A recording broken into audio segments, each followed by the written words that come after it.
আক্রান্তের সংখ্যা কতটা নিয়ন্ত্রণ হয়েছে বা হয়নি, টিকার বিষয়টা কি আছে, তার আগে আজকে এই করোনা সতর্কতা অনুষ্ঠান থেকে আমরা অবশ্যই আমাদের প্রখ্যাত অভিনেতা সৌমিত্র চট্টোপাধ্যায়ের প্রয়াত হয়েছেন, তিনি তার আত্মার আমরা শান্তি কামনা করি। কেন আজকে ওনার এই বিষয়টি আনলাম, কারণ যদিও উনি ক্যান্সার পেশেন্ট ছিলেন কিন্তু উনি করোনা আক্রান্ত হয়েছিলেন। কি সমস্যা হয়েছিল আমাদের আলোচনার সঙ্গে রয়েছে অবশ্যই আমাদের সাথে এই মুহূর্তে একদম লাইভ স্টুডিওতে রয়েছেন ডক্টর রাজদীপ সাহা। অনেক স্বাগত ডক্টর সাহাকে অনুষ্ঠানে আসার জন্য। আপনারা রয়েছেন কিন্তু করোনা সতর্কতা সংক্রান্ত যাবতীয় প্রশ্ন নিয়ে আমাদের সরাসরি এই অনুষ্ঠানে ফোন করবেন 9062206209, 9051112792, এই দুটো সরাসরি কথা বলার নাম্বারে ফোন করে আপনাদের জিজ্ঞাসা রাখতেই পারেন। ডক্টর সাহার কাছে যাই, যেহেতু সৌমিত্র চট্টোপাধ্যায় একটু আগেই ডিক্লেয়ার করা হয়েছে যে তিনি প্রয়াত হয়েছেন, তো আমরা জানি যে উনি দীর্ঘদিন ধরেই ক্যান্সারে আক্রান্ত ছিলেন এবং খুবই ক্রিটিক্যাল কন্ডিশন। এই পেশেন্টের করোনা হলো এবং করোনা হওয়ার পরে আরও কন্ডিশন খারাপ হলো, তারপর তো এতদিনের যুদ্ধ ওনার চলছিলই। কি হয় এই ধরনের পেশেন্টের ক্ষেত্রে, মানে ক্যান্সার বলুন, ডায়াবেটিক পেশেন্ট বলুন, যখন তারা করোনা আক্রান্ত হয়ে যায় কি হতে পারে? দেখুন, যে কোনো করোনা পেশেন্ট মানে যদি করোনা পেশেন্ট যদি একটা পেশেন্ট হলো অ্যাফেক্টেড, তার যদি কোমরবিডিটি থাকে, ডায়াবেটিস, সুগার, প্রেশার, তার সঙ্গে সঙ্গে কিডনির প্রবলেম, তারপরে অ্যাজমার প্রবলেম, সেক্ষেত্রে কিন্তু কমপ্লিকেশানগুলি বেশি হয়। এই যে প্রখ্যাত যিনি ছিলেন অভিনেতা মিস্টার চট্টোপাধ্যায় মারা গেলেন, তার মধ্যে যখন দেখলাম তার কেসিসটি, তিনি ক্যান্সারের পেশেন্ট ছিলেন। শেষের দিকে ওনার যাবতীয় অন্যান্য মাল্টি অর্গান ফেলিউর হয়ে গেছিলো। সেখান থেকে একটা টার্ম উঠে এসেছিলো কোভিড-19 এনসেফালোপ্যাথি। মানে এটা কিন্তু নতুন করে এই টার্মটা এসছে যে মাথায় করতে পারে প্রবলেম। কেন প্রবলেম হচ্ছে? যে কোনো মাল্টি অর্গান ফেলিউর হলে আমাদের বডিতে, আমার ব্রেনে কিন্তু হাইপক্সিয়া হয়, অক্সিজেনটা কমে যায় সেখান থেকে। আর তার সঙ্গে সঙ্গে আমরা একটা টার্ম জানি, যে কোনো কোভিড-19 ইনফেকশনে একটা সাইটোকাইন স্টর্ম হয়, ডিফারেন্ট টাইপস অফ ইন্টারলিউকিন বা ডিফারেন্ট সাইটোকাইন বেরোয়। সেগুলি কিন্তু এইগুলি রেসপন্সিবল হচ্ছে আমার মাথার যে এনসেফালাইটিস অর এনসেফালোপ্যাথি, এটার জন্য দায়ী। এবার উনি যেভাবে মারা গেছিলেন, কেন? ওনার এই সমস্ত সমস্যাগুলো আগে থেকে ছিল, কার্সিনোমা ছিল, ক্যান্সার ছিল, তার সঙ্গে কিডনি পর দিকে খারাপ হয়ে গেছিলো, আপনি দেখুন তারপরে প্লেটলেট কাউন্টও কমে গেছিলো অনেক।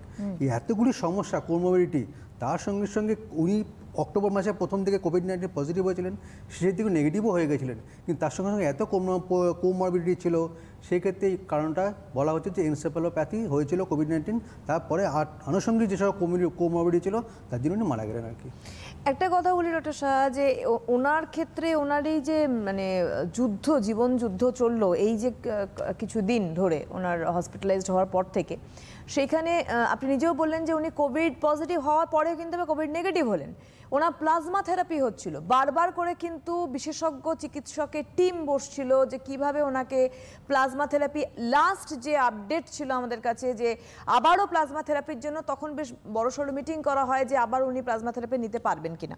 এখানে প্রশ্ন হচ্ছে যে প্লাজমা থেরাপি হয়ে কিছুটা উনি কন্ট্রোলড হলেন, উনি রেসপন্স করছিলেন, তারপরে আবারও উনি যখন বিগড়ে গেলেন, প্লাজমা থেরাপি হলো, তখন কিন্তু আবার রেসপন্স করছিলেন না। এটা কেন হলো? এবার দেখুন, যখন আরও দেখা গেল ওনাকে ভেন্টিলেশনে দেওয়া হয়েছিল, একটা এন্ডোট্রাকিয়াল ইনটিউবেশন করা হয়েছিল, ভেন্টিলেশন। এবারে যে সমস্ত পেশেন্ট এন্ডোট্রাকিয়াল ইনটিউবেশন ভেন্টিলেশন দেওয়া হয়, সেক্ষেত্রে ওনার সেকেন্ডারি একটা নিউমোনিয়াও ডেভেলপ করেছিল, একটা মানে লাং ইনফেকশনও হয়েছিল ব্যাকটেরিয়াল। এই সব মিলে ব্যাকটেরিয়াল নিউমোনিয়া, তার সাথে কোভিড-19, কিডনি প্রবলেম, এত কিছু কারণের জন্যে আলটিমেটলি প্লাজমা থেরাপি ঠিক আছে, একটা সার্টেনে দেওয়া হলো, তার বডিতে ইমিউনোগ্লোবুলিন তৈরি হলো, সেক্ষেত্রে সামান্য ফাইট করলো। এবার তারপরে ওনাকে হয়তো তারপরেবারও একটা চেষ্টা করা হয়েছিল, কিন্তু সেটা ওনার বডি নিতে পারেনি, এই জন্য উনি এই প্রবলেমটি হলো। একটা বিষয় থাকে, সেটা হচ্ছে যে যদিও সৌমিত্র চট্টোপাধ্যায়ের বয়স হয়ে গিয়েছিল, কিন্তু আমরা এমনও দেখছি, আমাদের কাছে খবর আসছে যে মানে 100 বয়স যার, সেও কিন্তু করোনা অ্যাফেক্টেড হয়ে সে কিন্তু রিকভার করে গেছে। এবার আমার প্রশ্ন হচ্ছে যে একজন 80 ঊর্ধ্ব মানুষ রিকভার করতে পারছেন না, একজন 100 ঊর্ধ্ব মানুষ, হয়তো 101 বছর কি 100 বছর, সে যেমন আমি আমার নিজের আত্মীয়র ক্ষেত্রে বলছি, আমার ঠাকুরদা 101 বছর বয়স, তার কিন্তু করোনা হয়েছিল, সে কিন্তু রিকভার করে বেরিয়ে এলো এবং সে বাড়িতেই ছিল, টোটাল ট্রিটমেন্ট তার ওখানে হয়েছে বাড়িতে। তো এই ডিফারেন্সিয়েটটা কেন হলো? আমি আসবো একটা ফোন নিয়ে। হ্যালো হ্যালো, হ্যাঁ নমস্কার, কে বলছেন? আমি অনুপ খাসনবী বলছি। আচ্ছা বলুন। বলছি যে আমার মেয়ে হালকা কাশি আছে, জ্বর নেই, এবং দুর্বলতা আছে। তাই এটা কি করণীয় একটু বলো। কোনো প্রশ্ন আছে? একটা স্বাদ নেই আছে, দুর্বলতা আছে, আর একটা কি প্রবলেম বললেন? কাশি হয়েছে? কাশি, হালকা কাশি, মানে বেশি কাশি না, মাঝে মাঝে কাশি হয়। ঠিক আছে। এখন শুনতে থাকুন। যেটা ব্যাপারটা, এই প্যান্ডেমিকের সময় এই যে আমাদের যে আপনি বললেন সমস্যাগুলি, কাশি, তার সঙ্গে স্বাদ চলে যাচ্ছে, অবশ্যই আপনি ডাক্তারবাবুর কাছে পরামর্শ নিন। আর তার সঙ্গে যদি উনি মনে করেন যে কোভিড-19 টেস্ট করাবেন, করুন। আর তার সঙ্গে সঙ্গে কিছু ওষুধ দেবেন, সেগুলিও খান। আর বাড়িতে রেস্ট নিন, কমে যাবে। এটা নিয়ে চিন্তার কিছু নেই। যেটা আমি বলছিলাম ডক্টর শাহ, যে এজটা আমরা তো নর্মালি বলছি, প্রথম থেকে হুও বলছে যে বয়সের একটা বাধার সীমা রয়েছে। কোন বয়স থেকে কোন বয়সে মানুষ অ্যাফেক্টেড হচ্ছিল করোনাতে, এটা নিয়ে আমরা এতদিন ধরে রিসার্চ অ্যান্ড ডেভেলপমেন্ট দেখেছি। তো এই জায়গায় এই ডিফারেন্সিয়েটটা কেন হলো? একটা 100 বছরের মানুষ আর একটা 80 বছরের মানুষের মধ্যে ফারাক আছে। শুধু বয়স না, তার সঙ্গে সঙ্গে কিছু প্যারামিটারের উপর নির্ভর করে। ধরুন যখন অ্যাডমিশন হলো, মডারেট টু সিভিয়ার যাদের হয়, খুব মারাত্মক ধরনের হয়, সেক্ষেত্রে অনেক রকমের ব্লাড টেস্ট করা হয়। সেই ব্লাড টেস্টগুলো দেখতে হয় কীরকম, যেমন ইন্টারলিউকিন 6, ডি ডায়ামার, অনেকগুলি টেস্ট করা হয়। এই টেস্ট করার পরে যদি এই সমস্ত রিপোর্টগুলি হাই আসে, তার সঙ্গে সঙ্গে ওনার যদি কোমরবিডিটি থাকে, সেই ক্ষেত্রে কিন্তু পেশেন্টকে রিকভারি করা একটু মুশকিল হয়ে পড়ে। এই জন্যে কার 101, কার 85, তার থেকে বড় ব্যাপার হচ্ছে যখন সিমটম সাইনগুলি হয়েছিল তার সেই সিভিয়ারিটিটা কতখানি, তার উপর কিন্তু নির্ভর হয় কোভিড পেশেন্ট বাঁচবে কি বাঁচবে না, তার কমপ্লিকেশনটা কীরকম হবে। হ্যাঁ, এটা ঠিক সিভিয়ারিটির উপর ডিপেন্ড করে, কারণ আমরা 34 বছরের মানুষকেও চলে যেতে দেখেছি, বা 28-27 বছরের মানুষকেও চলে যেতে দেখেছি। কিন্তু লড়াই জায়গাটা হচ্ছে সব থেকে বড় বিষয় আমার মনে হয়, যেটা আমরা গতদিনও আলোচনা করছিলাম, যে নিজেকে প্রোটেকশনে রাখাটা সব থেকে বড় বিষয়। একটু আমি একটা স্ট্যাটিস্টিক্স আপনাদেরকে দিয়ে দিই, যে একটা সুখবর, সেটা হচ্ছে যে ধীরে ধীরে কিন্তু আমাদের কন্ট্রোলড হচ্ছে কোভিড। আমরা জানি না, এটা ডক্টর শাহ বলতে পারবেন, যে আমরা নিজেরা আমাদের হার্ড ইমিউনিটি তৈরি হয়েছে বলে কি না আক্রান্তের সংখ্যা কমছে, মৃতের সংখ্যা আমি বলে দিচ্ছি, দেশে আক্রান্তের সংখ্যা, মৃতের সংখ্যা একদিনে আক্রান্তের সংখ্যা কমেছে 41,000, মানে দাঁড়িয়ে গেছে হচ্ছে 41,100। আর একদিনে মৃত্যু হয়েছে মাত্র 447 জনে, দেশের নিরিখে বলছি। আর মোট আক্রান্ত হয়েছে 88,14,579। মোট মৃত্যু হয়েছে 1,29,635।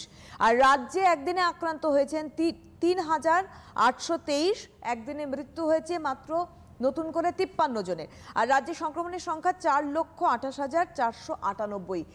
যে সংখ্যা বললাম, যে সংখ্যা এখন দাঁড়িয়েছে অনেক কম, অনেকটা কন্ট্রোলড হয়েছে। এইবার এই কন্ট্রোলটা কি করে হলো উইদাউট টিকা? আসবো আমরা। হ্যালো, হ্যাঁ নমস্কার, কে বলছেন? আমি বলছি পীযূষ মজুমদার, গ্যাংরা থেকে। আর একবার একটু বলবেন নামটা। পীযূষ মজুমদার। আচ্ছা, কোথা থেকে বলছেন? গ্যাংরা থেকে। বলুন। হ্যাঁ, আমি গায়ে মাথায় হালকা হালকা যন্ত্রণা আর শরীর দুর্বল। আর কোনো সমস্যা নেই?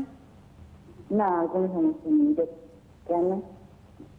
ঠিক আছে, মাথা যন্ত্রণা, তার সঙ্গে সঙ্গে দুর্বলতা, এবং তার সঙ্গে সঙ্গে অন্য কিছু আমার সিমটমস তো থাকতে হবে, যেমন জ্বর, কাশি, বা মুখের স্বাদ চলে, বা নাকে গন্ধ চলে যায়, এগুলি থাকতে হবে। এগুলি দেখুন আপনার এগুলি কোনো সিমটমস ডেভেলপ করে নাকি ফিউচারে।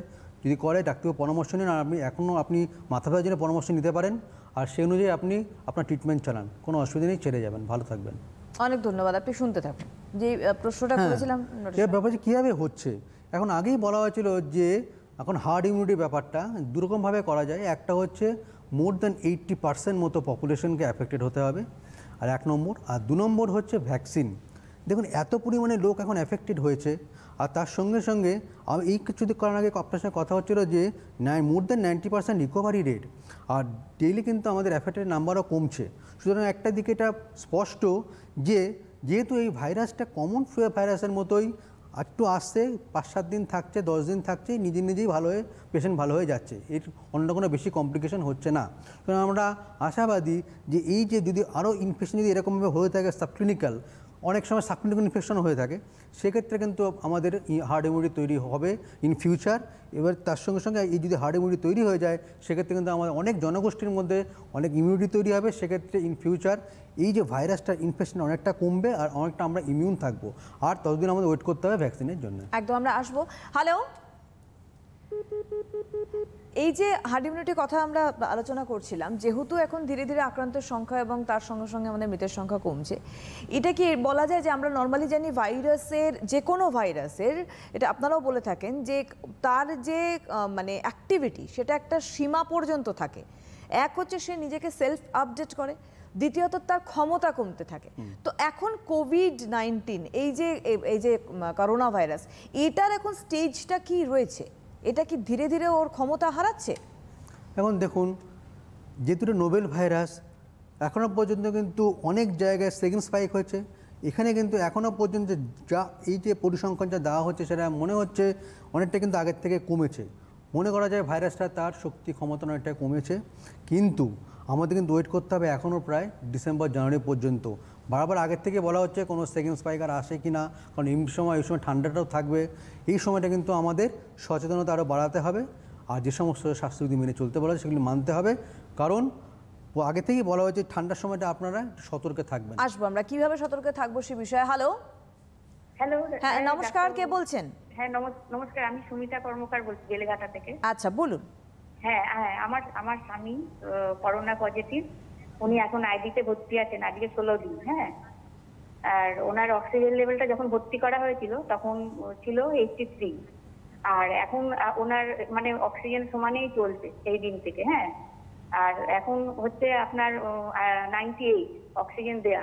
তো আমি জানতে চাইছি যে ওনার মানে এই অক্সিজেন দিয়ে 98, তাহলে উনি মানে যখন মানে কখন ঠিক হবে এটা আর কি?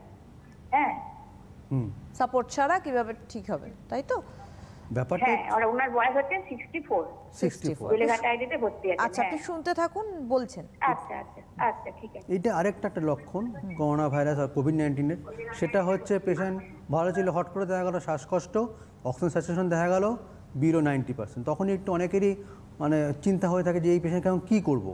অনেকে যেটা করে বাড়িতে অক্সিজেন দিতে থাকে, যে অবশ্যই 94-এর বেশি হয়ে যাচ্ছে, পেশেন্ট ভালো আছে। এখন উনি হাসপাতালে ভর্তি আছেন, উনি সুরক্ষিত আছেন, আর তার সঙ্গে সঙ্গে ওনাকে এটাও কিন্তু ট্রেনিং দেওয়া হচ্ছে যে অক্সিজেন ছাড়াও কিন্তু মাপা হচ্ছে স্যাচুরেশন। যখন মনে হবে যে অক্সিজেন ছাড়া 1 ঘন্টা 2 ঘন্টা স্যাচুরেশন মেনটেন করছে, তখন ওনাকে অক্সিজেন সাপোর্টটা খোলা হবে। যখন খোলা হবে তখন কিন্তু মোটামুটি বাইরের অ্যাটমসফিয়ারিক লেভেলে যেটা, সেটা যদি অক্সিজেন স্যাচুরেশন ভালো থাকে, সেক্ষেত্রে উনি সেই জায়গাটা থেকে অক্সিজেন কমের থেকে সেটা উনি বেরিয়ে আসলেন। অন্যান্য যে সমস্ত প্রবলেমগুলি হয় কোভিড-19-এ, তার জন্য ওষুধ চলবে।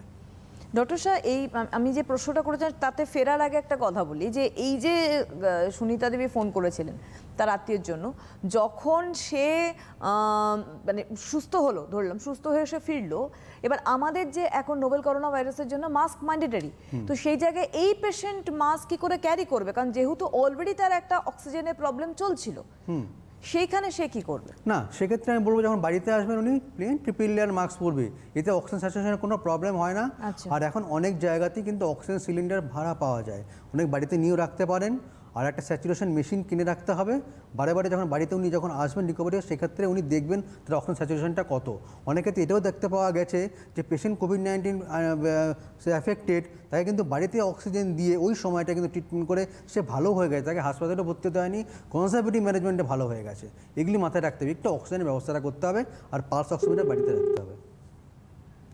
আচ্ছা, এবার আমি যে প্রশ্নটা করেছিলাম, যে অলরেডি আপনি একটা সূত্র বললেন যে শীত পড়ছে বা যাই হোক আমরা ধীরে ধীরে ঠান্ডার দিকে যাচ্ছি, এবং এটা কন্টিনিউয়েশন আছে, কিন্তু এখন আমরা বলবো যে শুরু হয়েছে সবে। মিনিমাম তো আমি 1 মাস তো ধরতেই পারি, ডিসেম্বরটা পুরো ধরতে পারি, আর একটু হয়তো ঠান্ডার লেভেল বাড়তে পারে। তো সেই জায়গায় দাঁড়িয়ে আমরা কি করবো? আমি গতদিনও বলেছিলাম, কারণ আমাদের ইচ অ্যান্ড এভরিডে নতুন নতুন ভিউয়ার্স তৈরি হয়, তাদের জন্য একটু বলে দিন। এখন ইন জেনারেল কিন্তু দেখবেন অনেকেই মে মাস থেকে, সেই জুন মাস থেকে অনেকে বাড়িতে রোজ দিন করে গার্গেল করছে, একটু ভেপার নিচ্ছে, যদি সেগুলি করতে পারি, কারণ এই সময়টা উইন্টারের সময় গলা ব্যথা, নাক দিয়ে জল পড়া খুব কমন। আমি যদি এইগুলি প্রোটেকশন নিতে পারি, তার সঙ্গে সঙ্গে পার্সোনাল যে প্রোটেকশনগুলি যে WHO বলেছে সেগুলি নিতে পারি, তার ক্ষেত্রে সেই ক্ষেত্রে কিন্তু অনেকটাই আমরা লাভবান হব। আর তার সঙ্গে সঙ্গে এই যে সেগুলি সিম্পল মাস্ক আর স্যানিটাইজার, আর আমার একটা বাড়িতে একটু গার্গেল, গরম জলে নুন দিয়ে গার্গেল করলেই কারণ গলাটা পরিষ্কার থাকবে। আর সেক্ষেত্রে অনেককে বলা হচ্ছে একটু ভিটামিন সি আর জিঙ্ক খেতে, ইন ফিউচার তাকে প্রোটেকশন দেবে। ভেপারের প্রয়োজনীয়তা কতটা বর্তমানে প্যান্ডেমিক সিচুয়েশনের ক্ষেত্রে ডক্টর শাহ? কারণ আমরা অনেক সময় ভেপারটাকে অ্যাভয়েড করি যতক্ষণ না আমাদের এই মানে নাকের জায়গা অংশটা আমরা বন্ধ হচ্ছে ততক্ষণ আমরা ভেপারের চিন্তা ভাবনা করি না, বাট এই সময়ে বলা হচ্ছে ভেপার নিতে কেন? কারণ এই সময়টা এমনিতেই এই ভাইরাসটা তো নাক দিয়ে ঢোকে, অনেক সময় ন্যাসাল কনজেশন হয়, নাক বন্ধ হয়ে যায়, সেক্ষেত্রে আমরা বলি একটু ভেপারটা নিন, আইদার ব্রেন ভেপার অথবা একটু কোনো ওষুধ দিয়ে ভেপারটা নিন, সেক্ষেত্রে আপনার নাকটাকে সুদিং এফেক্ট হবে, আর কিছু নয়, পেশেন্টের একটু সিমটোমেটিক রিলিফ হবে, আর তার সঙ্গে সঙ্গে ভাইরাস থেকে ক্লিয়ার এমনিতেই আপনার 14 ডেজের পরে হয়ে যাবে। ইন দ্য মিন টাইম আপনি বাড়িতে থাকুন আর ওষুধ খান, সাফিসিয়েন্ট। ফুসফুসের যে কন্ডিশনটা এই নোভেল করোনা ভাইরাসের ক্ষেত্রে অনেকটাই ড্যামেজ হচ্ছে, তো এই ফুসফুসের ড্যামেজটাকে আমরা কি করে মিনিমাম আমাদের লাইফস্টাইলের মধ্যে থেকে আমরা কতটা প্রোটেক্ট করতে পারি? এখন দেখুন, ফুসফুসের ড্যামেজটা কিন্তু ধরে রাখুন ওই 4 to 5% পেশেন্টদের ক্ষেত্রে হচ্ছে। নর্মালি থাকে হচ্ছে আপার রেসপিরেটরি নাক বা তার একটু তার দূরে একটু পৌঁছায়, তার পর্যন্ত কিন্তু ভাইরাসে যেতে পারে না। কিন্তু আমার যদি কোনো এরকম থাকে, কোমরবিডিটি থাকে বা অন্যান্য কোনো ইনফেকশন থাকে বা তার সঙ্গে লাংয়ের কন্ডিশন খারাপ থাকে, সেক্ষেত্রে লাংকে ইনভলভ করে, নিউমোনিয়া করে, মাল্টি অর্গান ফেল করে, সেক্ষেত্রে কিন্তু রিকভারিটা কিন্তু একবার যদি লাং ইনভলভমেন্ট হয় সেখান থেকে একটু দেরি হয় আস্তে আস্তে। ধরে রাখুন সেই লাংটাকে যেটা আমার শক্ত হয়ে যায় সেই স্টিফনেসটাকে আসতে প্রায় ধরে রাখুন 1.5 মাস থেকে 3 মাস লাগে। অনেকের ক্ষেত্রে এটাও দেখা গেছে যে 1 মাস পরেও তার হালকা হালকা শ্বাসকষ্ট হচ্ছে, সিঁড়ি দিয়ে ওঠার সময় একটু ব্রেথলেসনেস হচ্ছে, সেক্ষেত্রে বলবো আপনারা রেস্ট নিন। কারণ অনেক ক্ষেত্রে দেখা গেছে যে কোভিড-19 পেশেন্ট বাড়িতে ফিরে এসে তাকে কিন্তু 15 দিন থেকে 1 মাস ওষুধ খেতে বলা হচ্ছে, মাল্টিভিটামিন খান আর হেভি এক্সারসাইজ করবেন না। একদম। আসবো আবার আমরা। হ্যালো ম্যাডাম, নমস্কার। হ্যাঁ নমস্কার, কে বলছেন? হ্যাঁ ম্যাডাম, আমি অমল মন্ডল বলছি, মধ্যপ্রদেশ থেকে, ইন্ডিয়া পুলিশ। আমার বাবা ওয়েস্ট বেঙ্গলে আছে, নদিয়া ডিস্ট্রিক্টে। তো আমার বাবার আজকে 20 দিন ধরে জ্বরে ভুগছিল, তো ওখানে টেস্ট করার পরে ওখানে টাইফয়েড ধরা পড়েছে। তো রিসেন্টলি ওখানে টাইফয়েড কাটা হসপিটালে ভর্তি ছিল। তো রিসেন্টলি এখন ধীরে ধীরে রিকভারি হচ্ছে, অনেকটা সুস্থ হচ্ছে, কিন্তু কালকে মেসেজ এসেছে বলছে যে কোভিড-19 হয়েছে। তো এখন কি করা যাবে? টাইফয়েডও হয়েছে, কোভিড-19 হয়েছে, তাই তো? হ্যাঁ, বাড়িতে আছে, এখন সুস্থ দিকে আছে, কিন্তু মুখে সাপটা সেরকম খেতে পারছে না, বাকি সব ঠিক আছে। খুব কমন এটা থাকুন, আপনি বলছেন যে কোভিড-19 এর সঙ্গে টাইফয়েড, তার সঙ্গে ম্যালেরিয়া অথবা ডেঙ্গু এখন খুব দেখতে পাওয়া যাচ্ছে। একটা জ্বর অনেকদিন ধরে পারসিস্ট করছে, কমছে না, দেখা গেল এই সমস্ত টেস্টগুলি করার 2-1টা পজিটিভ কোভিড-19 সঙ্গে হচ্ছে, তার সঙ্গে সঙ্গে এগুলি পজিটিভ হচ্ছে। সেক্ষেত্রে আমরা বলবো উনি টাইফয়েডের ম্যানেজমেন্ট চলুক, আর কোভিড-19 জন্য যে সমস্ত ওষুধগুলি খাক আর একটু রেস্টে থাকুক, তাহলে কিন্তু উনি ভালো থাকবেন। আর যখন ওনাকে ছেড়ে দেওয়া হবে বাড়িতে প্রলং রেস্টে থাকবে। রেস্টে থাকলে এমনি আমার বডির যে ইমিউন পাওয়ার আছে সেটাই ভাইরাসটাকে ইন ফিউচার কিল করে দেবে, মেরে দেবে, কোনো অসুবিধা হবে না। এটা নিয়ে চিন্তার কিছু নেই। একটা কথা আপনাদের প্রত্যেককে বলি যে যে জায়গায় আপনাদের মনে হচ্ছে যে চিন্তার বিষয় তৈরি হচ্ছে, কারণ আমরা গতদিন একটা কথা বলেছিলাম যে ডেঙ্গু কিন্তু এর সঙ্গে সঙ্গে প্যারালালি চলছে, কোভিড আক্রান্তও হচ্ছে, আবার অনেক সময় আমরা দেখছি ডেঙ্গু আক্রান্তও হচ্ছে। তো সেই দিনও ডক্টর সাহেব বলেছিলেন যে ওটা তো চিন্তার কিছু নেই, প্রত্যেকটারই একটা প্রসিডিয়ার রয়েছে, সুস্থতার একটা জায়গা রয়েছে, মাপকাঠি রয়েছে। কিন্তু এই যে কোভিড-19, যেমন আজকে মিস্টার সৌমিত্র চট্টোপাধ্যায় প্রয়াত হলেন, সেই জায়গায় দাঁড়িয়ে বলি শুধুমাত্র উনি তো নয়, এই কদিনের কোভিডের আক্রান্তে বা প্যান্ডেমিক সিচুয়েশনের মধ্যে আমরা অনেক নামজাদা মানুষকে হারিয়েছি, এবং তাদের এমনও হয়েছে, যেমন আমি একজনের কথা বলবো অবশ্যই ডক্টর শাহ, যেমন যে এসপি বালাসুব্রমণিয়াম, যিনি এত নামজাদা সাউথের একজন সিঙ্গার ছিলেন এবং বলিউডেও যথেষ্ট উনি নাম ছিলেন ওনার কিন্তু অ্যাজ সাচ তেমন কোনো সিমটম ছিল না, কিন্তু মানে ধরা পড়লো হঠাৎ করে কোভিড, এবং তারপরে উনি হসপিটালাইজড হয়ে উনি নিজে একটা লাস্ট ভিডিও ছাড়লেন যে আমি ঠিক আছে, আমার কোনো অসুবিধা নেই, আমাকে খোঁজ নিতে হবে না, আমি ফাইন আছি, কিন্তু তারপরেই দেখলাম যে উনি এক্সপায়ার করলেন। তো এই জায়গাটা কেন তৈরি হচ্ছে মাঝে মধ্যে আমাদের? দেখুন, অনেক সময় কোভিড-19 পজিটিভ হলেও সিমটমস হচ্ছে না, কিন্তু তার বডির ভিতরে একটা টার্ম আছে সাইটোকাইন স্টর্ম হয়। এই সাইটোকাইন স্টর্মটাই কিন্তু ডিফারেন্ট টাইপস অফ, এই যে আমাদের মাল্টি অর্গান ডিসফাংশন যদি করে দেয়, আমাদের দেহের যাবতীয় যে ভিসেরাগুলি, তার অর্গানগুলি, ফাংশনগুলি সব নষ্ট করে দেয়। হয়তো তার বডির মধ্যে এত পরিমাণে সাইটোকাইন স্টর্ম হয়েছিল, সেক্ষেত্রে ভিতরে অনেক রকমের মাল্টি অর্গান ফেলিউর করে দিচ্ছিল। সেক্ষেত্রে উনি যখন ভর্তি হলেন, তারপর আর টাইম পেলেন না ওনাকে সার্ভাইভ করার জন্য, হয়তো অনেক রকমের চেষ্টা করা হয়েছিল কিন্তু টাইমটা পাওয়া গেল না। সুতরাং আমরা বলবো যদি এরকম পেশেন্ট থাকে অ্যাসিমটোমেটিক, তাদের ঠিকঠাক করে ট্রিটমেন্ট করা, আর তার সঙ্গে সঙ্গে সিমটোমেটিক থাকলে অবশ্যই রেস্ট নেওয়া, আর যা ডাক্তারবাবু বলবে ওষুধগুলি সেগুলি খেতে হবে। এই ইনফেকশনটা কিন্তু কোনোভাবে ছোটো করে মেনে নেবেন না, কারণ এই একটা প্রবলেম হচ্ছে, যদি আপনার কোনো প্রবলেম হয়, কমপ্লিকেশন হয়, সেক্ষেত্রে কিন্তু এমনকি দেখা গেছে মর্টালিটি পর্যন্ত হতে পারে। আপনি রেস্টে থাকুন, ভালো থাকবেন। এবং দ্বিতীয়ত বলবো যে আমরা অনেক সময় লুকিয়ে যাচ্ছি, সেটাও ঠিক না, এবং তাবর তাবর মানুষও কিন্তু লুকিয়ে গেছে। আপনারা নিজেরাও জানেন যে করোনা অ্যাফেক্টেড হয়ে তারা কিন্তু লুকিয়ে গিয়েছেন এবং তারা বলেছেন নর্মাল ডেথ, এবং পরবর্তীকালে আমরা তাদের যেভাবে তারা শেষ যাত্রায় যাচ্ছেন তার যে সিচুয়েশন দেখে মনে হয়েছে যে ডেফিনেটলি তার কিছু এই ধরনেরই সমস্যা হয়েছিল। তো সেটাও কিন্তু বাঞ্ছনীয় না, কারণ বাকিরা অ্যাফেক্টেড হয়ে যাবে। হ্যালো, নমস্কার, কে বলছেন? হ্যাঁ নমস্কার, হ্যাঁ আমি সুমিতা কর্মকার বলছি বেলেঘাটা থেকে। হ্যাঁ বলুন। হ্যাঁ আমি আমার মেয়ে দুজনে করোনা পজিটিভ হয়েছি, আজকে আমাদের 14 দিন। হ্যাঁ, তা আমরা ডাক্তারের পরামর্শ অনুযায়ী ওষুধ খেয়েছি, আর বাড়িতে নিজে রান্নাবাড়ি করেও খেয়েছি। হ্যাঁ, আমি আর আমার মেয়ে, আর হোম আইসোলেশনে ছিলাম। এবারে আমরা কিভাবে থাকবো আর কি? ঠিক আছে, এখন বলা হয় জবের থেকে আপনার সমস্যা হয়েছে বা রিপোর্ট পজিটিভ এসে সেখান থেকে আপনি 10 দিন আইসোলেশনে থাকবেন, আর তার সঙ্গে সঙ্গে আরও 7 দিন বলা হয় যদি কোনো উইকনেস থাকে, 17 দিন। আপনার 14 ডেজ হয়ে গেছে। যে ভাইরাসটা যদি আপনার এখন টেস্ট করেন হয়তো পজিটিভ বেরোতে পারে, কিন্তু এটা নিষ্ক্রিয় ভাইরাস, এক্ষেত্রে কিন্তু অন্যদের ছড়াবে না। সুতরাং আপনি রান্না করেছেন, কোনো অসুবিধা নেই, আপনি নর্মাল লাইফ লিড করুন, কিন্তু আর 3-4 দিন ওয়েট করুন, তারপর আপনি বাইরে বেরোবেন, ইন জেনারেল পপুলেশনের সঙ্গে মিশবেন। সেক্ষেত্রে কিন্তু একটু রেস্টের দরকার, কারণ এখনও পর্যন্ত কিন্তু এই ভাইরাসটা দেখা গেছে প্রলংড উইকনেস করে, সেটা 1 মাস 1.5 মাস পর্যন্ত। যদি আপনার উইকনেস থাকে, কিছুদিন ওষুধ খান, বাড়িতে রেস্ট নিন। বিশেষ করে নটাশা একটা কথা বলবো, সেটা হচ্ছে যারা অত্যাধিক পরিমাণে নেশাগ্রস্ত মানুষ রয়েছে, সেটা অ্যালকোহলিক হতে পারে, সেটা স্মোকিং হ্যাবিট হতে পারে, তো এই ধরনের বা অন্যান্য কিছু নেশা হতে পারে, ড্রাই নেশা, তো এই ধরনের মানুষদের কি করোনা ভাইরাস বেশি এফেক্ট করতে পারে, এরকম কোনো মানে ব্যাপার রয়েছে কি? অবশ্যই স্মোকিংয়ের সঙ্গে তো একটা অ্যাসোসিয়েশন আছেই, কারণ স্মোকিং যদি বেশি করা হয় সেক্ষেত্রে আপনার অ্যাজমা প্রবলেম চলে আসবে, বা শ্বাসকষ্ট, হাঁপানি, সিওপিডি প্রবলেম চলে আসবে। কারণ একটা জিনিস সারফেক্ট্যান্ট যেটা তৈরি হয় নর্মাল ফুসফুসে, সেটা নষ্ট হয়ে যায় কোভিড-19-এ। আবার কি যারা স্মোকিং করে আরও নষ্ট করে দেয় সারফেক্ট্যান্ট। ওই সারফেক্ট্যান্ট যদি নষ্ট হয়ে যায় তাহলে সেই লাংটা স্ট্রেচ করতে পারে না, ফাইব্রোসিস হয়ে যায়। এই ফাইব্রোসিসটাই যদি হয়ে যায় সেক্ষেত্রে কিন্তু দেখা গেছে কোভিড-19 পেশেন্টের যদি কোনো লাংয়ে ইনভলভমেন্ট হয়, এই ফাইব্রোসিস অনেক দিন থাকে, ধরুন 3 মাস সময় থেকে যায়, সেক্ষেত্রে কিন্তু ওই একটু সেরে যাওয়ার পরেও খুসখুসে কাশি থাকবে, একটু শ্বাসকষ্ট হবে, সেগুলি কিন্তু দেখতে পাওয়া যায়। তাই জন্য বলবো যে স্মোকিং যদি আপনি করেন, স্মোকিংটাকে বন্ধ করতে হবে।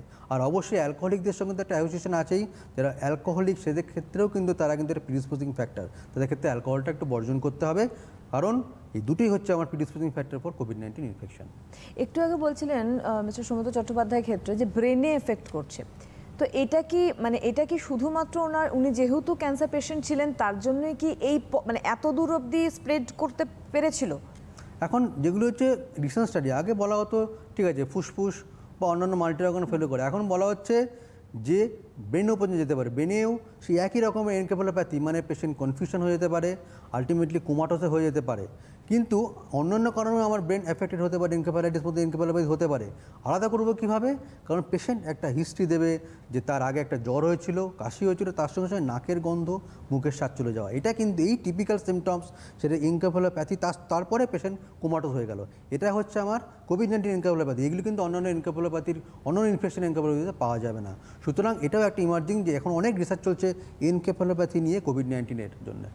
আমাদের এখনও রিসার্চ ওয়ার্ক যেহেতু চলছে, এখন এই প্রসিডিওরটা এখন কন্টিনিউ রয়েছে, বাট আমাদের এটাও বাস্তব বিষয় যে আমাদের লাইফস্টাইল ধীরে ধীরে রটোসা কিন্তু নর্মালের দিকে যাচ্ছে, এবং নর্মাল যেতে বাধ্য হচ্ছে। আমি গতদিন এই কথাটাই বলছিলাম যে আমাদের লাইফস্টাইল যেতে বাধ্য হচ্ছে, কারণ যেহেতু আমরা মানে উই আর ডেভেলপিং কান্ট্রি, তো তার জন্যই এই সমস্যা তৈরি হয়েছে। তো সেই জায়গায় দাঁড়িয়ে আমরা যদি কর্মস্থলে যখন যাচ্ছি, যারা ফুল ফ্লেজেড এখন যাচ্ছে, যে ট্রেন চালু হয়েছে, কাজে যাচ্ছেন তারা, তো অবশ্যই এখন তো দেখছি অটোতে মানে ঘেঁষাঘেঁষি করেই মানুষ যাচ্ছে, কারণ পৌঁছতে হবে, চাকরি বাঁচাতে হবে, রোজগার বাঁচাতে হবে, দিনের শেষে খেতে হবে। কারণ একটা লোকের যদি অর্থ না থাকে তাহলে করোনা ভাইরাস হলে তার পক্ষে চিকিৎসা করা সম্ভব নয়। তো সেই জায়গায় দাঁড়িয়ে তারা কি করবে? না, অবশ্যই যখন বাইরে বেরোবেন, বাইরে ওনাদের বেরোতেই হবে, সেক্ষেত্রে মিনিমাম যেটুকু দরকার সেটুকুনি মেনটেন করবেন নিজের আমার সচেতনতার জন্যে। অ্যাটলিস্ট যদি মনে হয় আপনার আশেপাশের কোনো লোকেদের এরকম কোনো প্রবলেম হচ্ছে, সর্দি কাশি হাঁচি, তার থেকে দূরে থাকুন, আর অবশ্যই মাস্ক পরে বেরোবেন। আর জনবহুল এলাকাটাকে একটু অ্যাভয়েড করুন। আর তার সঙ্গে আপনি যদি কোনো জায়গায় চাকরি করেন, ব্যাংক হোক বা পোস্ট অফিস হোক বা যে কোনো জায়গায় যেখানে আপনি একটু দূর থেকে পেশেন্ট বা আপনাদের কাস্টমারকে তার সঙ্গে সঙ্গে আপনি তাদের সঙ্গে কন্ট্যাক্টে আসলে একটু দূরে থেকে এগুলি করতে পারলে কিন্তু আর হাতটাকে একটু পরিষ্কার করতে হবে, এদিকেও করতে পারলে কিন্তু আপনার কিন্তু ইন ফিউচার ইনফেকশনটা হওয়ার চান্সটা অনেক কম। আর যখন আপনি বাইরে বেরোবেন এই যেগুলো ট্রেনটাকে একটু অ্যাভয়েড করুন, এটা করলে ভালো থাকবেন। আরেকটা তো মজার বিষয়, আমি জানি না মানুষ কিছু ক্ষেত্রে আমরা দেখতেই পাচ্ছি যে ট্রেন, দূরপাল্লার ট্রেন কিছু কিছু চলছিল, একেবারে এখন লোকাল ট্রেন যেমন চলছে কয়েকটি, তো সেই জায়গায় দাঁড়িয়ে বহু মানুষ অলরেডি ছুটি কাটাতে পাহাড়েও চলে যাচ্ছেন। এবং আগে যেমন একটা বিধিনিষেধ তৈরি হয়েছিল, সকল মানে সেখানকার সমস্ত পর্যটকদের নামিয়ে দেওয়া হয়েছিল, এখন তো যেহেতু আনলক সিচুয়েশনের মধ্যে রয়েছে সুতরাং তারাও অ্যালাউ করছে তাদের রোজগারের জন্য। তো এই জায়গায় যাওয়াটা কতটা সমীচীন, বা গেলেই বা তারা কি করবে, যেটা আপনি এখন বললেন আমাদের অ্যাওয়্যার হওয়ার কথা, ওই একই পদ্ধতি কি সেখানে পালন করতে হবে? অবশ্যই এখনও কিন্তু ভাবতে হবে যখন বাইরে আমরা বেরোবো ঘুরতে, সে পাহাড়েই হোক বা অন্য কোনো জেলায় হোক, এই আমাদের ওয়েস্ট বেঙ্গলের মধ্যেই বা ইন্ডিয়ার মধ্যে গেলে আপনাকে তো ওই কোয়ারেন্টাইনে রেখে দেবে। আর তার সঙ্গে আপনি যদি এদিক ওদিক যান জেলাতে, অন্যান্য জেলাতে, সেক্ষেত্রে কিন্তু আপনাকে সচেতন থাকতে হবে। কারণ কিছুদিন আগে পর্যন্ত দেখা গেছে একটা দল গেল অন্য জায়গায়, তারা পজিটিভ হয়ে গেল, মানে সেই যে জেলায় যাচ্ছেন সেই জেলার কোভিড-19 যখন টেস্টিং হচ্ছে দেখা যাচ্ছে সেই জেলাতে বেশি পজিটিভ হয়ে যাচ্ছে। মনে রাখতে হবে তারা কিন্তু মাইগ্রেন্ট হয়ে ওখানে গেছিলো, অনেকের পজিটিভ হয়েছিল, সেখান থেকে কিন্তু অনেক হিস্ট্রি এসছে। আমরা বলবো এই সময়টা একটু অ্যাভয়েড করুন অন্য বাইরে যাওয়ার জন্য, কারণ অনেক পড়ে রয়েছে। আরও 1 বছর 2 বছর পরে যখন এই কোভিড-19 প্যান্ডেমিক সিজনটা নর্মাল হয়ে যাবে তখন আপনারা যাবতীয় বাইরে ঘুরুন, কোনো অসুবিধা নেই, কিন্তু এই সময়টা একটু অ্যাভয়েড করুন বাইরে ঘোরার জন্য। একদম। হ্যালো হ্যালো, হ্যাঁ নমস্কার, কে বলছেন? এই টিভিতে সরাসরি কথা হচ্ছে এটা? হ্যাঁ আপনি এসছেন, আপনি বলুন কে বলছেন? টিভির আওয়াজটা কমিয়ে দিন। ঝর্ণা পাল বলছি। টিভির আওয়াজ কমিয়ে দিন, নালে ফোনটা কেটে যাবে ম্যাডাম। হ্যাঁ আপনি ফোনে শুনুন। টিভির আওয়াজ কমা। হ্যাঁ বলুন। ঝর্ণা পাল। হ্যাঁ বলুন, কি প্রশ্ন? বলছি আমার রিমোটাইটিস আর্থারাইটিস আছে, হ্যাঁ। তো আমি হাইড্রোক্লোরিন খাই, কিন্তু মাঝে মধ্যেই আমার গা হাত পা ব্যথা হয়, জ্বর ভাব আসে। এই ক্ষেত্রে কি কোনো ভয়ের বিষয় আছে? ঠিক আছে, আপনি শুনতে রিউমাটয়েড আর্থ্রাইটিস আছে, তার সঙ্গে আমি হাইড্রক্সিক্লোরোকুইন খান, এটা ইন জেনারেল এটাই ট্রিটমেন্ট। হ্যাঁ, রিউমাটয়েড আর্থ্রাইটিস অনেককেই দেওয়া হয়। এবার তার সঙ্গে সঙ্গে আপনার এখন জ্বর এসছে, অবশ্যই আপনি এখন কোনো ডাক্তারবাবুকে দেখান, ডাক্তারবাবুকে দেখে পরামর্শ নিন, যদি মনে করেন টেস্টিং করান, আর সেরকমভাবে আপনি ট্রিটমেন্ট অনুযায়ী ওষুধ খান, কোনো অসুবিধা নেই, কমে যাবে। এই মুহূর্তে আমি একটা কথা শুনছিলাম, মানে বেশ কয়েকজনই বলে যে আমার এখন জ্বর হলে বা আমার সর্দি কাশি হলে এখন বলতে ভয় লাগে, কারণ বললেই এখন একটা আতঙ্ক তৈরি হয়েছে এই কোভিড সিচুয়েশনের জন্য। কিন্তু সব জ্বর, সব সর্দি কাশি নিশ্চয়ই তো কোভিড নয়। সেক্ষেত্রে আমরা যেটা বলি, এ সময় আপনি একদম হাইড করে যাবেন, লুকাবেন না ব্যাপারটা, কারণ এই প্যান্ডেমিকের সময় এখন বহু ঘরে অনেক পেশেন্ট পজিটিভ হয়ে বসে রয়েছে। এবারে যদি আপনি যেই লুকোলেন ব্যাপারটা, তার মানে কি হলো, আপনি অন্য লোকের সঙ্গে সংস্পর্শে গেলেন, সংস্পর্শে যাওয়ার মাত্র অনেক আপনার থেকে ইনফেক্টেড হয়ে যাচ্ছে। কিন্তু আপনার ধরুন টেস্টটা করেন, আপনার তো পজিটিভ ছিল, এবার আপনি করলেন না, অন্য লোকের সংস্পর্শে এলেন, ধরুন একজনের থেকে 4জন 5জন 6জনের পজিটিভ হয়ে গেলো। সেক্ষেত্রে আমরা বলবো যদি এই সময়টা যদি সর্দি কাশি হয় টেস্টিংটা অবশ্যই করাবেন, আর নিজেকে একটু আলাদা ঘরে বা আপনাকে বাইরে এখন কম বেরোবেন, যাতে অন্য লোকের মানে সংস্পর্শে কম আসবেন। সিকেডি পেশেন্ট যারা রয়েছেন সেই সিকেডি পেশেন্টদের ক্ষেত্রে যদি করোনা অ্যাটাক করে তাহলে তাদের সিভিয়ারিটি কতটা বেড়ে যেতে পারে? দেখুন, যে কোনো সিকেডি পেশেন্ট যারা ডায়ালিসিস নিচ্ছে তারা কিন্তু হাইলি প্রিডিসপোজ, এবং দেখা গেছে খুব কম সময়ের মধ্যে, আজ থেকে ধরুন 5-6 মাস আগেও দেখা গেছে খুব কম সময়ের মধ্যে সিকেডি পেশেন্ট 3জন সিকেডি পেশেন্ট একজনের থেকে পজিটিভ হয়ে গেছিলো। সুতরাং বলবো সিকেডি যদি পেশেন্ট থাকে সেক্ষেত্রে হচ্ছে যা ট্রিটমেন্ট পাচ্ছে সেই ট্রিটমেন্টগুলি কন্টিনিউ করতে হবে, আর তার সঙ্গে সঙ্গে যত না দরকার বাইরে উনি বেরোবেন না।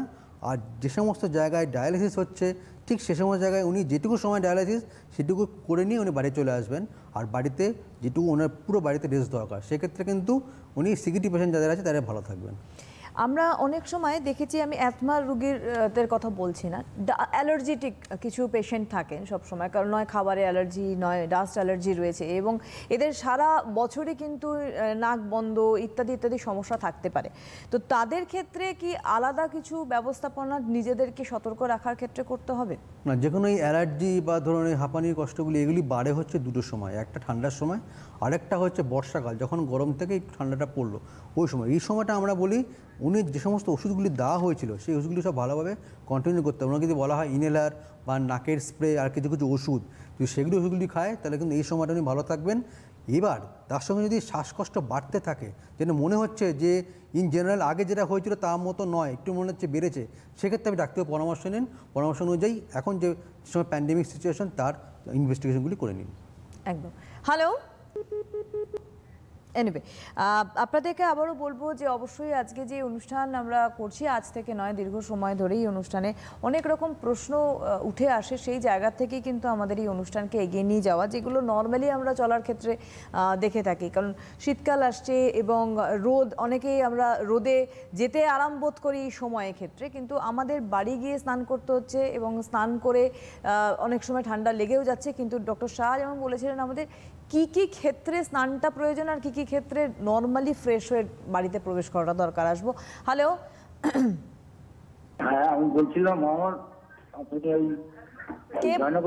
কে বলছেন? চ্যানেলে। আচ্ছা, আপনি কে বলছেন? হ্যাঁ আমি জয়নগর থেকে, দক্ষিণ চব্বিশ পরগনা। আচ্ছা বলুন বলুন।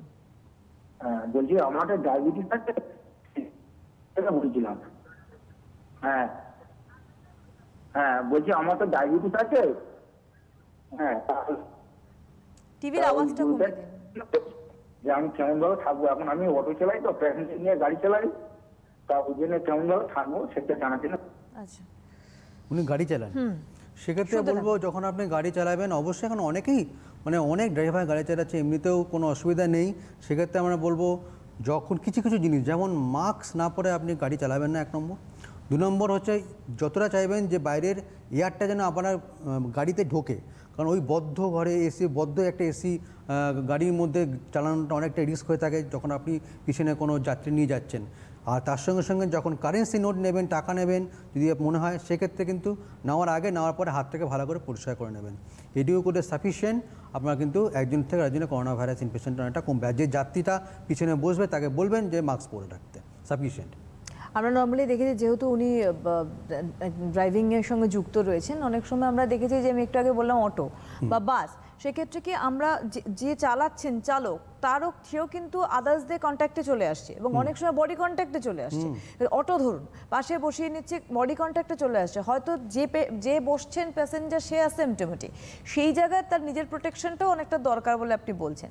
কিন্তু আমি বলবো যে তারা যখন দিনের শেষে বাড়ি যাচ্ছেন তারা কি করবেন। আমি আসছি, যে বন্ধু রয়েছেন। হ্যালো হ্যালো, হ্যাঁ আমি বলুন, কে বলছেন? হ্যাঁ আমি প্রশ্নটা করলাম, উত্তরটা আমার। টিভির ভলিউমটাকে মিউট করে দিন, না হলে কথা বলতে পারবেন। বলুন কি প্রশ্ন? হ্যাঁ বলুন কি প্রশ্ন আছে? আমার 2-4 দিন আগে আর কি সর্দি হয়েছিল, নাক দিয়ে জল পড়েছিল। সবার আগে আপনার নাম আর আপনার জায়গাটা আগে বলুন। হাবড়া থেকে বলছি, দেবী নাম। আচ্ছা এবার বলুন কি হয়েছে। বলছি আমার 3-4 দিন আগে নাক থেকে ঠান্ডা লেগে নাক থেকে জল পড়েছিল, এখন জল পড়াটা কমে গেছে, কিন্তু এখন হালকা হালকা কাশি আছে। এতে কি কোনো ভয় আছে? ঠিক আছে, আপনার কি অ্যালার্জি আছে? অ্যালার্জি দোষ কিছু আছে ঠান্ডা লাগার? হ্যাঁ হ্যাঁ অ্যালার্জির সমস্যা আছে। ঠিক আছে বুঝেছি। এখন যদি ঠান্ডা লাগার দোষ থাকে অবশ্যই নাক দিয়ে এই সময়টা জলটা পড়বেই। আর তার সঙ্গে কিন্তু যেহেতু এখন প্যান্ডেমিকের সময় যাচ্ছে, কোনো জিনিসটাকে আমরা কিন্তু এরকমভাবে উড়িয়ে দিতে পারি না। যদি আপনার এরকম কাশি হয়ে থাকে, অনেক দিনের কাশি, কাপ সিরাপে কমছে না, অ্যান্টিবায়োটিকে কমছে না, অবশ্যই আপনি ডাক্তারের পরামর্শ নিন, ট্রিটমেন্ট করান। একদম। এবং আরেকজন বন্ধু রয়েছেন। হ্যালো হ্যালো হ্যালো, নমস্কার, কে বলছেন? আমি নিউ টাউন থেকে বলছি, উর্মিতা। আচ্ছা আমার মেয়ের জ্বর হয়েছিল, হ্যাঁ জ্বর হয়ে 2-3 দিন জ্বর ছিল, এখন জ্বরটা নেই কিন্তু ভীষণ দুর্বল আর কাশি আছে। এটা কি করোনার কোনো লক্ষণ কিছু? আচ্ছা, জ্বর হয়েছিল, এখন কাশি আর দুর্বলতা আছে, বুঝলাম। ব্যাপারটা হচ্ছে তখন আপনি টেস্ট করাননি ওই সময়? না টেস্ট করাইনি, জ্বরটা 2 দিন ছিল, 3 দিনের দিন জ্বরটা কমে গেছে, জ্বর আর আসেনি। ঠিক আছে। আর তারপরে একটু কাশি আছে, এখন কাশিটা খুব বেশি না, খুশখুশে কাশি আছে আর ভীষণ দুর্বল। ঠিক আছে, শুনতে থাকুন। যেটা ব্যাপারটা, তখন যখন জ্বর ছিল তখন টেস্টিংটা করাতে পারতেন, 1 নম্বর। আর 2 নম্বর হচ্ছে যদি এখন মনে হয় যে কাশিটা কমছে না, কমন ওষুধগুলি খেয়ে, আর উইকনেসটা কিন্তু একটা কোভিড-19-এর ফিচার্স। আপনি এখনও কিন্তু ডাক্তারবাবুকে দেখে টেস্টটা করে নিতে পারেন যদি কাশিটা না কমে। আর যদি মনে হয় কাশিটা আগের থেকে অনেক কমেছে, অনেক ভালো আছেন, সেক্ষেত্রে বলবো আপনি নিজে রেস্টে চলে যান একটা ঘরে বা বাড়িতেই থাকুন, আর যাবতীয় যা ডাক্তারবাবু ওষুধ দিয়ে সেগুলি খান। আর যদি এরপরে অন্য কোনো সমস্যা শুরু হয় তখন টেস্টিংটা করাবেন। হ্যালো। হ্যালো, হ্যাঁ নমস্কার, কে বলছেন? আমি বাগুয়াটি থেকে রঞ্জিত মন্ডল বলছি। হ্যাঁ বলুন। হ্যালো, হ্যাঁ বলুন, শুনতে পাচ্ছি। হ্যাঁ বলছি, আমার এই মাঝে মাঝে গাঁটটা একটু যন্ত্রণা করে বা ঘুমের থেকে উঠতে মানে সকালবেলা উঠতে কষ্ট হয়, আর গলা ফুসফুস করে কাশিও হয়, এই নিয়ে একটু ডাক্তারবাবুকে জানতে চাই। ঠিক আছে, আপনি স্মোক করেন নাকি? আচ্ছা হ্যাঁ, আপনি স্মোক করেন? হ্যালো, ঠিক হ্যাঁ বুঝতে পেরেছেন? আপনি কি স্মোক করেন? হ্যাঁ হ্যাঁ স্মোকিং করি। স্মোকিং করেন, ঠিক আছে বুঝেছি। শুনতে থাকুন, বলছেন। যে কোনো উনি যেহেতু স্মোক করেন অবশ্যই এই একটা কমন সিমটম। সকালবেলা ঘুম থেকে উঠে খুসখুসে কাশি হতেই থাকবে, একটু যেন মনে হচ্ছে ঠান্ডা লাগার প্রবণতা, একটু শ্বাসকষ্ট হয়ে থাকবে। কিন্তু এই সময়টা যদি এরকম কাশিটা যদি বেড়ে যায় তাহলে অবশ্যই আপনি ডাক্তারের পরামর্শ নিন, বা তার সঙ্গে যদি মাথা ব্যথার জ্বর থাকে ডাক্তারবাবুকে দেখিয়ে আপনি ট্রিটমেন্ট করান। একদম।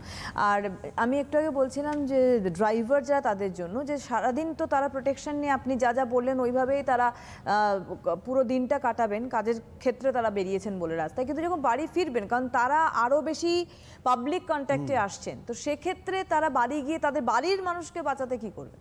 অবশ্যই বাড়ি গিয়ে অবশ্যই যেটা প্রথম কাজ, একদম হাত পরিষ্কার করা, মাস্ক খোলা, তার সঙ্গে সঙ্গে জামা কাপড়গুলি পরিষ্কার করা।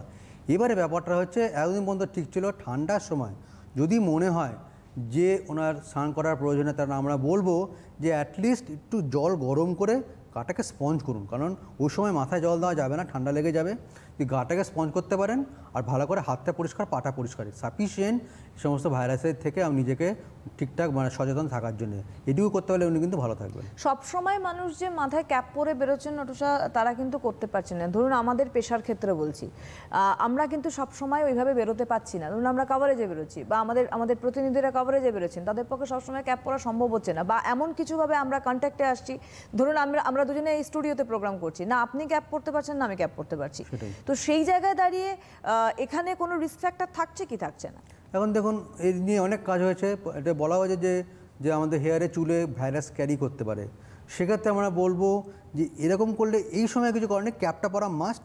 আর তার সঙ্গে 2 নম্বর, যখন বাড়িতে যাবেন অ্যাটলিস্ট মাথায় ভালো করে শ্যাম্পু দিয়ে স্নান করবেন আর পরিষ্কার করুন, সাফিসিয়েন্ট ভাইরাসটাকে তাড়ানোর জন্য। এটা ছাড়া আর কিছু করতে হবে না। যতক্ষণ না যে কোনো ভাইরাস, যেহেতু আপনি সেদিনও বলছেন ড্রপলেট এটা, তো যতক্ষণ না কেউ হাঁচি দিচ্ছে, কেউ কাশছে, ধরুন আমি হেয়ারের ক্ষেত্রেই বলছি, ধরুন আমার মুখের কাছে কেউ হাঁচি দিচ্ছে বা কাশছে, ততক্ষণ তো এই ভাইরাসটা ক্যাপসুল ফর্মেই রয়েছে। হ্যাঁ, তখন ফর্মে রয়েছে। আর আরেকটা যেটা, সে আপনি মাথায় বেশি হাতটা দিলেন না, চুলে হাতটা দিলেন না, সাফিসিয়েন্ট। যদি দিতে হয় হাতটাকে ভালো করে পরিষ্কার করে নিন, আর কিছু করতে হবে না। একদমই তাই।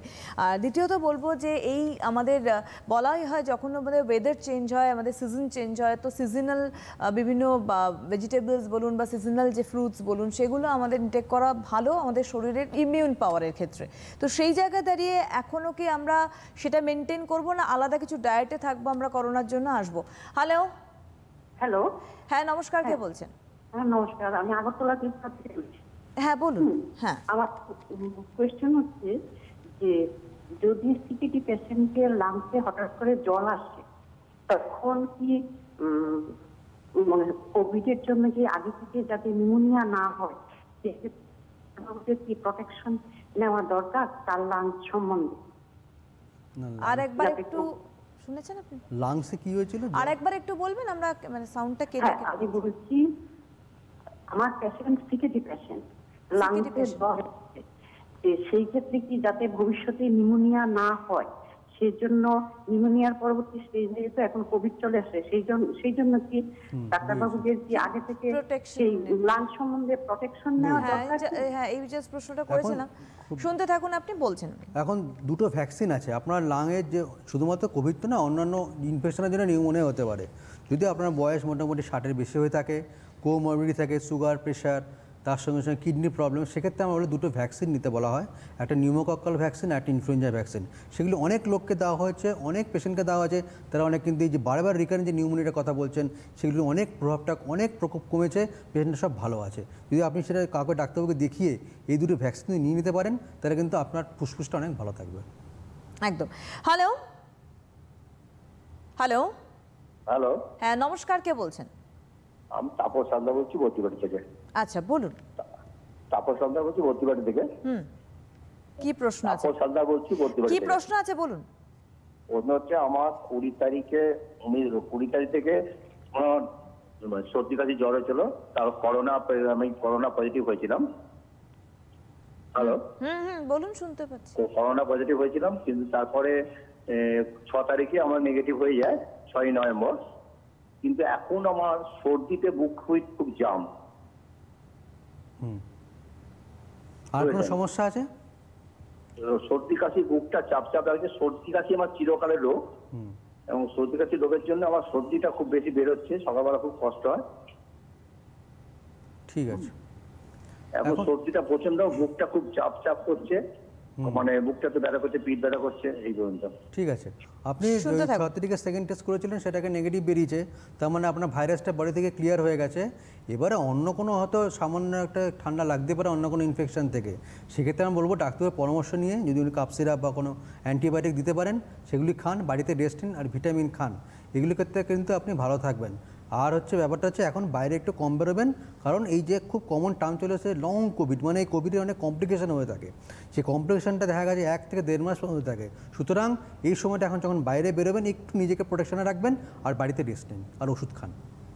আমার একটা মানে ওনার প্রশ্নকে কেন্দ্র করে একটা প্রশ্ন এসছে। হঠাৎ করে একটা কথা শুনছিলাম যে যারা সারা বছর যাদের ঠান্ডা লাগার টেন্ডেন্সি রয়েছে তারা নাকি অনেকটা প্রোটেকশন পাচ্ছে কোভিড থেকে। এটা আদৌ কতটা সত্যি, কতটা বেঠিক? আসবো। হ্যালো হ্যালো হ্যাঁ নমস্কার। হ্যাঁ নমস্কার, কে বলছেন? হ্যালো হ্যাঁ নমস্কার, কে বলছেন? হ্যাঁ নমস্কার, আমি ব্যান্ডেল থেকে বলছি। ম্যাম ডাক্তারবাবুকে নমস্কার। কে বলছেন ব্যান্ডেল থেকে? হ্যাঁ ব্যান্ডেল থেকে আমি কৌশিক দে বলছি। আচ্ছা বলুন। হ্যাঁ ম্যাম বলছি, আমি যে অফিসে চাকরি করি, হ্যাঁ বিগত 10-12 দিন ধরে আমার এক কলিগ করোনা আক্রান্ত ছিলেন, উনি গতকাল মানে মারা গেছেন।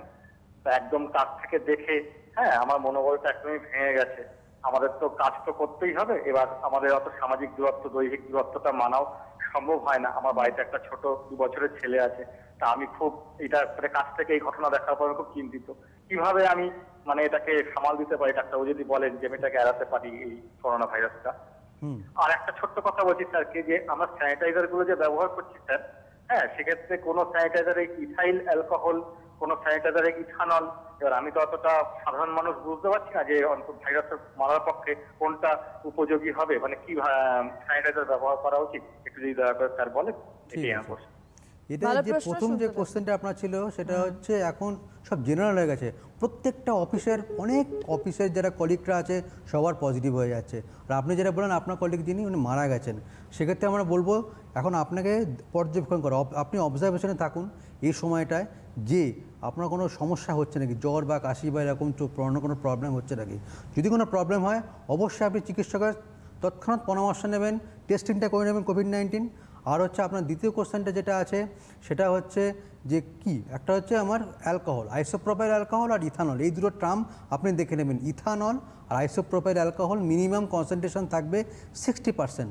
সাধারণত আমরা যেমন স্পিরিটগুলি বাজেট বিক্রি হয় হ্যান্ড স্যানিটাইজার সেগুলো 70% থাকে, 60% উপরে হলেই সেটা ভালো।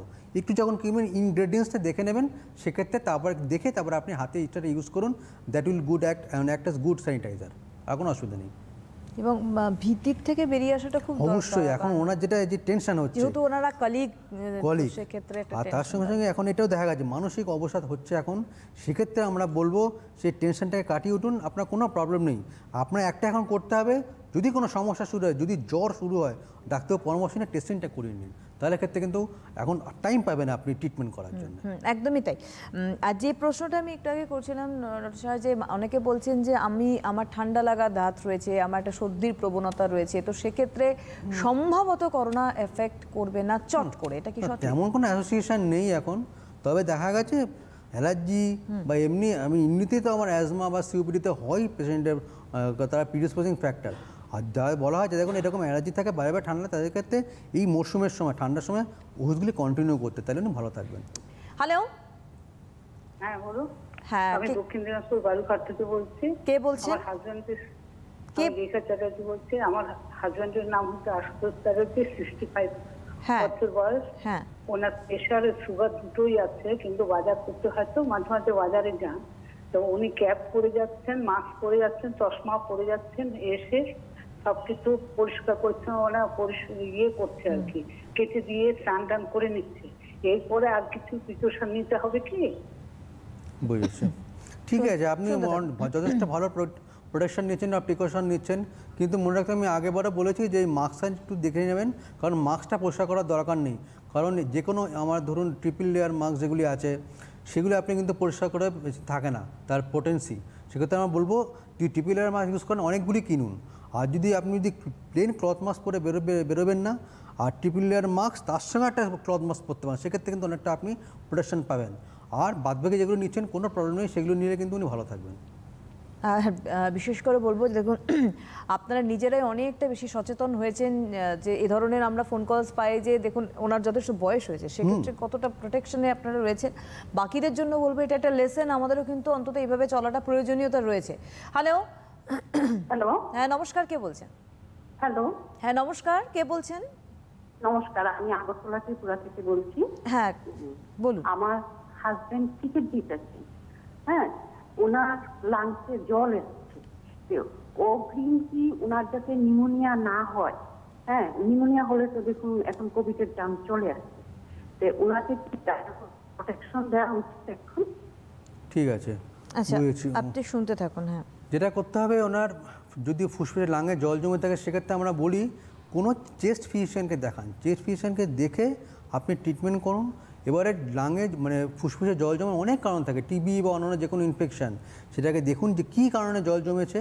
সেক্ষেত্রে একমাত্র বেস্ট হচ্ছে গাইড হচ্ছে পালমোনোলজিস্ট বা চেস্ট ফিজিশিয়ান, তাকে দেখে ট্রিটমেন্টটা করান, তাহলে কিন্তু তার সঙ্গে সঙ্গে কোভিড-19টা কোনো অ্যাসোসিয়েশন আসেনি সেটাও বেরিয়ে যাবে, আর তার সঙ্গে সঙ্গে যে ফুসফুসে জল জমেছে তার ট্রিটমেন্টটাও হবে। এই যে একজন একটু আগে ফোনে বললেনই যে আমাদের একজন ম্যাডাম ফোন করেছিলেন তার হাজব্যান্ডের জন্য, যিনি অনেকটাই এজেড এবং পুরোপুরি কোভিড সমস্ত সতর্কতা মেনে চলছেন। সেখানে একটা কথা বলে আমি বুঝতে পারলাম না ওনার নিজস্ব স্পেক আছে কিনা। যাই হোক, এখন একটা দেখতে পাচ্ছি যে আলাদা একটা স্পেক মার্কেটে মানে বিক্রি হচ্ছে, যে ওই স্পেক পরে গেলে অনেকটা প্রোটেকশন থাকবে, যেমন মাস্ক পরছে, যেমন ক্যাপ পরছে, গ্লাভস পরছে। স্পেকের সঙ্গে কি সম্পর্ক আমার একটু জানাতে। স্পেকের সঙ্গে সম্পর্ক হচ্ছে যেগুলো স্টাডি করা হয়েছে, দেখা গেছে যে এই ভাইরাসটা অনেক সময় যদি আইতে যায়, চোখে যায়, সেক্ষেত্রে কনজাংটিভাইটিস করতে পারে। তাই জন্য আমার চোখটাও প্রোটেকশন হলো, আমার মাস্কও থাকলো, মাথায় ক্যাপও থাকলো, এটুকু করলে ফুল প্রোটেকশন বডি পেলো, যাতে ইন ফিউচার এই ভাইরাস এগেইনস্টে প্রোটেকশন দিতে পারে। যারা ধরুন লেন্স পরেন ডক্টর শাহ, সেক্ষেত্রে লেন্সের ক্ষেত্রে কিন্তু সে প্রোটেকশনটা পায় না, কারণ কনজাংটিভাইটিস হচ্ছে আমার, সুতরাং কনজাংটিভিতে আমার এক্সপোজ থেকে যায়, সেক্ষেত্রে বলবো স্পেকটেকেল ইউজ করা, অনেক সেফ থাকবেন। একদমই তাই। দ্বিতীয়ত আমাদের আরেকটি প্রশ্ন আমার আসছে করোনার থেকে। করোনার বিভিন্ন ধরনের সিচুয়েশন আমরা ফেস করছি এবং এখন মানুষ অভ্যস্ত হয়ে গেছে এই যুদ্ধের সঙ্গে লড়তে লড়তে। তো সেই জায়গায় দাঁড়িয়ে যখন আমরা ঋতু পরিবর্তন হচ্ছে বা আমি একটু আগে বলেছিলাম যে সিজনাল ফল বা সিজনাল ফ্রুটস, এই ভেজিটেবলস, এগুলো বলছে ইমিউন পাওয়ার বাড়াচ্ছে, কিন্তু করোনার ক্ষেত্রে কি এটার একটা প্লাস পয়েন্ট হতে পারে? হ্যাঁ অবশ্যই। যে সমস্ত সিজনাল ফ্রুটগুলি পাচ্ছেন আপনি, ফল থেকে শুরু করে সবজি, এখন যে শীতকালীন যে সবজিগুলি আসুন তাতে adequate green leafy vegetables, adequate ভিটামিনগুলি আছে, ভিটামিন বি আছে, সি আছে, তারপরে এও আছে, কিছু কিছুতে গাজরে আছে। তো এগুলি যদি আপনি ঠিকঠাক করে পর্যাপ্ত পরিমাণে খান, তাহলে কিন্তু বডির ইমিউন সিস্টেমটা অনেকটাই বুস্ট আপ হবে, আর আপনি এই ভাইরাসের এগেনস্টে অনেকটাই প্রোটেকশন থাকবেন। এই সূত্র ধরে একটা কথা তো বলতেই হয় যে যেহেতু আমাদের সিজনাল ভেজিটেবলস বা ফ্রুটস বা আমাদের খাদ্য তালিকার মধ্যে যে এমন কিছু কিছু জিনিস যেগুলো ইনটেক করলে আমাদের ইমিউন পাওয়ার বাড়বে, তার জন্য অবশ্যই আমাদের মূল্যবৃদ্ধিটাও নিয়ন্ত্রণ হতে হবে, নাহলে মানুষের পক্ষে সেগুলো পারচেস করাটাও কঠিন হয়ে যাচ্ছে। সামান্য আলু ভাত খেতে পারছে না মানুষ, এটাও খুব বাস্তবিক বিষয়। তো সেই জায়গায় দাঁড়িয়ে তারা লড়াইটা করবে কি করে? কোভিড সিচুয়েশনের মধ্যে ছেলেমেয়েরা অনেক সময় এখন আর ঘরবন্দি থাকতে পারছে না, হয়তো বাইরে একটুখানি মাঠে গেল খেলতে। তো সেই জায়গায় তারা যখন যাচ্ছে, তাদের প্রোটেকশন নিয়ে এত মাস্ক পরে যাচ্ছে, কিন্তু তারা যখন ফিরছে তাদের কি যা যা সিস্টেম আপনি বললেন, তাই বাচ্চা যেহেতু তাদের ক্ষেত্রেও কি একই মানে অ্যাপ্লিকেবল হবে? একই রকম অ্যাপ্লিকেবল। আগে যেমন যেটা বলা হয়েছিল যে মে জুন মাসে আমরা দেখতে পেয়েছিলাম যে সব জায়গায় খেলা বন্ধ, কিন্তু এখন অনেক জায়গায় কোচিং কিন্তু ক্লাস করাচ্ছে, ফুটবল হোক ক্রিকেট হোক, একটু কম লোককে নিয়ে কম বাচ্চাদের নিয়ে সেটার প্রশিক্ষণ দেওয়া হচ্ছে। সেক্ষেত্রে কিন্তু বলছে আমরা যে সেক্ষেত্রে প্যারেন্টসদের কিন্তু ভূমিকা অনেকটা ইম্পর্টেন্ট, মা বাবাদের ভূমিকা ঠিকঠাক করে পরিষ্কার করে নিয়ে যাওয়া, আর তারা যেন দেখেন যে মাস্ক পরে গেল, আর যখন খেললো তখন একটু অন্যান্য লোকেদের থেকে একটু সমস্যা কম, কারণ মনে রাখতে হবে যে কোনো ব্যায়াম বা এক্সারসাইজ বা খেলা এই সময় কিন্তু মাস্ক পরা উচিত নয়, সেক্ষেত্রে কিন্তু অনেক প্রবলেম হতে পারে। আর বাদবাকি সময় মাস্ক পরে থাকবে, আর যখন বাড়িতে উনি আসবে, বাচ্চারা যখন আসবে, সেটা যেন ভালো করে যে সমস্ত আমি হাইজিনগুলি বললাম সেটা যদি মেনটেন করে চলতে পারে, তাহলে কিন্তু ইনফেকশন হওয়ার চান্স অনেক কম। যেমন আমরা আইপিএল দেখছিলাম এবং আইপিএলে আমরা ভার্চুয়াল বহু দর্শক দেখেছি, গ্যালারি শূন্য আইপিএল হচ্ছে, বাট দর্শক রয়েছে এবং ভার্চুয়ালি কিন্তু তারা তাদের এক্সপ্রেশন আমরা দেখেছি যে কিভাবে তারা আনন্দ করছে বা তারা সাপোর্ট করছে। কিন্তু সমস্যাটা হচ্ছে যে গ্যালারি হয়তো ফাঁকা, ভার্চুয়ালি তারা বাড়িতে বসে রয়েছেন, কিন্তু সেখানেও একটা গ্যাদারিং তৈরি হচ্ছে। তো সেই জায়গাটা একটু আমাদের অ্যাওয়ারনেস বোধহয় হওয়া দরকার। সেখানে একটু অ্যাওয়ারনেস দরকার, কারণ যখন আমি গ্রুপে খেলা দেবো সেক্ষেত্রেও কিন্তু প্রবলেম। তো একটা ছোট্ট ঘরের মধ্যে 20 জন 25 জন, বা একটা যে কোনো হোস্টেলের যে নিচে যে টিভি রুমটা আছে সেখানে অনেকে বসে খেলা দেখে, সেক্ষেত্রে আমার মনে হয় প্রয়োজন আছে যে এই অ্যাওয়ারনেসটা, যে বেশি জনসমাবেশ বা গ্যাদারিং করা চলবে না।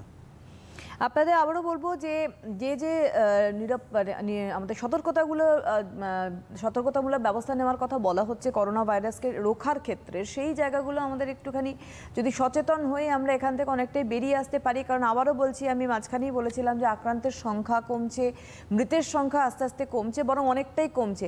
নর্মালি ডক্টর সাহেব আমাদের মৃতের সংখ্যা কিন্তু আক্রান্তের সংখ্যা কখনোই ছাপায়নি, এটা আমাদের প্রথম থেকে একটা বলতে পারি পজিটিভিটি, এবং সেটা কি ছাপায়নি শুধুমাত্র ভাইরাসটার ক্যারেক্টারিস্টিক্সের জন্যই বলতে পারি। এখন দেখুন, আগে অবশ্যই এটা ভাইরাসের ক্যারেক্টারিস্টিক, আগে যে সমস্ত ভাইরাসগুলি প্যান্ডেমিক করেছিল তাদের মৃত্যু হারগুলি অনেক বেশি, যেমন মার্স ছিল, তারপর অন্যান্য যে সমস্তগুলি যেগুলি আফ্রিকার দেশে পাওয়া যায় সেগুলো দেখুন প্রায় 30, 40, 50% ডেথ রেট, সেখানে কিছুই ডেথ রেট নয়।